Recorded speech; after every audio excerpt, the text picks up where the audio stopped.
Well, hi, I'm Alexa. I'm a sophomore majoring in communication design and psychology. Um, and welcome to my workshop where we'll be discussing tackling time management. So I'm going to go through some resources from the Learning Center as well as some strategies that I proposed. So just first off, before I get into the presentation, I just want to talk about what time management actually is. So the basis of it is just about organizing and planning how to divide your time between specific activities and how it enables you to like work smarter and not harder. So you get more done in less time.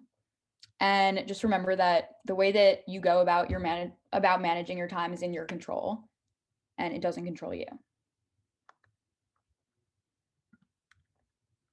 Sorry. Okay, so these are some general tips for managing time. So the first one, use a planner, plan ahead, and create a to-do list. So scheduling your routine commitments like classes and extracurricular activities, and using the remaining time to schedule time for homework and studying, and then creating a to-do list to schedule for upcoming tasks and stuff like that. So first, I'm going to talk about setting deadlines. So a list of items for the day can help you stay on task and increase your productivity. And sometimes crossing things off of your to-do list can actually be especially satisfying and motivate you to want to continue and keep that good work up. So here's an example of a prioritized to-do list that you can use to plot your schedule. There's like a separate column for priority level, which helps you just establish that. Okay, so prioritizing based on importance and urgency. So, in terms of urgency, for example, a paper is due tomorrow morning and you have an assignment due the following night. That would be in terms of urgency. And for importance, consider which tasks have the greatest impact on your life or grades. And again, here on the slide is an example of a way that you can kind of organize importance and urgency.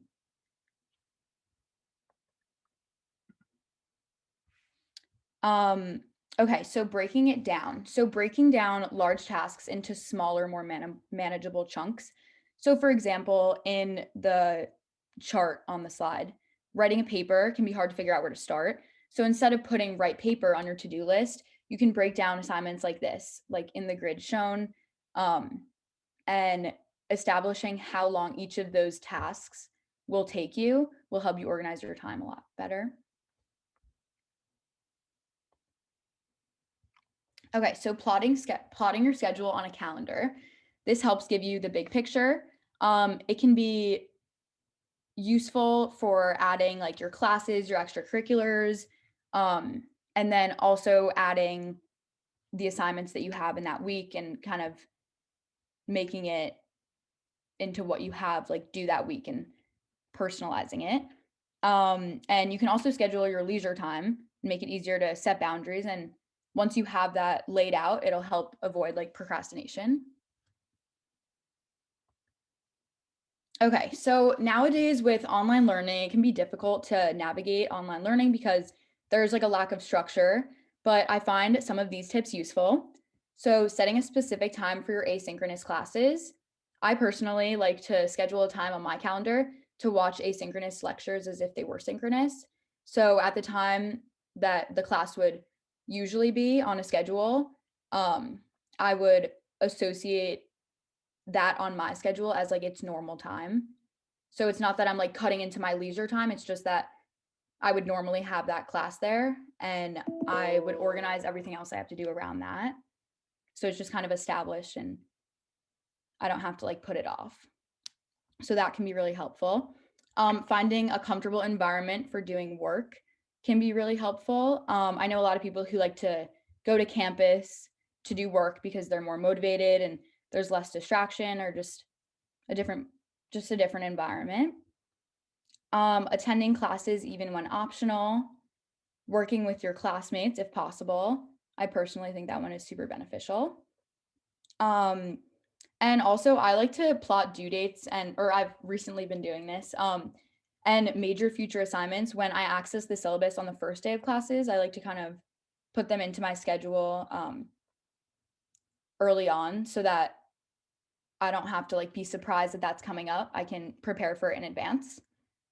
Um, so if anyone wants to talk about what works for them, if it's any of these that apply for them or for you guys, or anything else you'd like to share, something you've noticed, if you want to write it in the chat or like say it.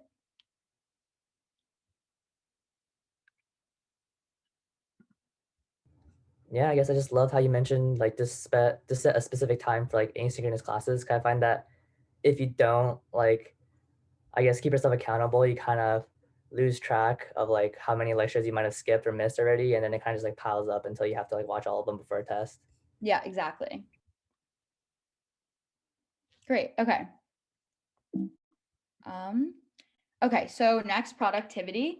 So, of course, you want to set yourself up for success. So, figuring out what days and times of day you're most productive, proactively entering TA help sessions or mentoring sessions. Um, I personally definitely prioritize like going to office hours. I think those can be extremely helpful. Even if it's just staying after class um, while the teacher is like still there. But also, I recommend like keeping note of when the TA hours are or the mentoring hours, so you don't have to kind of search for that like when you need it. You just have access to it. And again, like we discussed, prioritizing tasks and meetings and everything based on importance and urgency, breaking down large assignments into smaller segments, having a set time to accomplish routine tasks. And something else that we didn't talk about yet is rewarding yourself for completing tasks on time. That can really help with like motivating you to continuing to do it.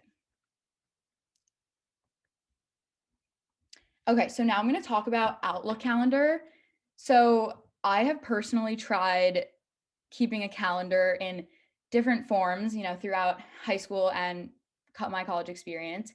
I have dabbled in keeping like a paper calendar, a Google calendar, and I realized that those didn't really work for me until I came to college and got used to the Outlook calendar. So I realized that sometimes you just have to like mess around with a few different types of them before you find like the one that's best for you. Um, Outlook calendar is probably the easiest and most like accessible for me because it is through your WashU email.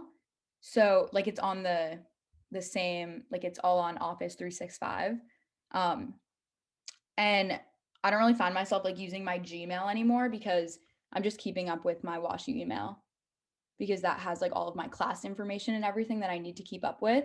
So having my important stuff like on there also helps a lot. Um, and so I just have noted some things that I find that can be really helpful that Outlook calendar allows you to do. So for Zoom meetings or any kind of meeting, when you get a link to accept it or like a time that you have a meeting. So you'll get an email and you can click like, yes, I'll attend. And it asks you to RSVP.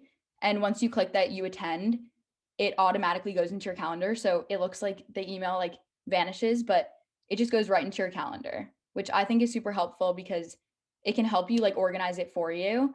Um, Also, some of my classes like automatically go into my Outlook calendar, the ones that are like synchronous and like through Canvas that go through Outlook. And then also, if you yourself are organizing a meeting, it can also be super helpful. Um, and you can set it to remind you like a certain time in advance. I have my Outlook calendar set to remind me about meetings every time, like 15 minutes in advance. I'm not really sure if you can do that with Google Calendar. I'm sure you can, but I think that that is a super helpful feature. But yeah, that's just for me. I mean, it doesn't have to work for everyone, but does anyone else have an experience that they want to share with like any other form of calendar or Outlook, anything? I do have a question, not so much to share, but like to Yeah. ask you. So then like typically I like to like block my schedule on a calendar. Do you know if Outlook is also like I guess user friendly to that? To have like each schedule like each like class be like a different color or like a different calendar, I guess. Yeah, I think you can like I think it allows you to like customize. Mhm. Um I'll have to look. I don't know. I don't do that, but I think you can. I think it Got it, got allows it. color coding. I don't personally do it, but I'm pretty sure you can. It does appear to let you create multiple calendars. So you have like your calendar and the United States holidays one that comes with the program, but you can break things down. It's got most of the same features that Google Calendar does. They're just in different places. Got it. Okay, thank you. Great. Okay. So now just to talk about some time management apps. So I don't personally have any experience with these, but um, I do know that they can be super beneficial for people and helpful. So just a brief overview of all of them. So a couple of them are pretty similar, but the first one, I'm not really sure how to pronounce it. I don't want to like butcher the name of it, but that is mostly for to-do lists and task managers. The second one is also similar. It is also for to-do lists and you keep calendars and tasks. Rescue Time is it's a time tracker and productivity tool. So that one's a little bit different. It shows you how much time you spent on like apps and websites and projects and how productive you're being. So if that's an area that you struggle in, maybe that one would be helpful for you. OmniFocus is where you can like create and organize projects and tasks with a to-do list, similar to the first two. And then My Study Plan is a planner to make your study life more manageable, where you can store classes and homeworks and exams. So a lot of them do have similar features, but I mean, maybe you just have to, explore and try different ones, but I think they do differ in what they offer in some ways. Does anybody have any experience with any of these apps or any other apps that they've found have been helpful? Okay. Well, maybe in the future. Okay. So, does anybody have any questions? And if you want to learn more about time management tips and other study strategies, definitely look into peer coaching through the Learning Center.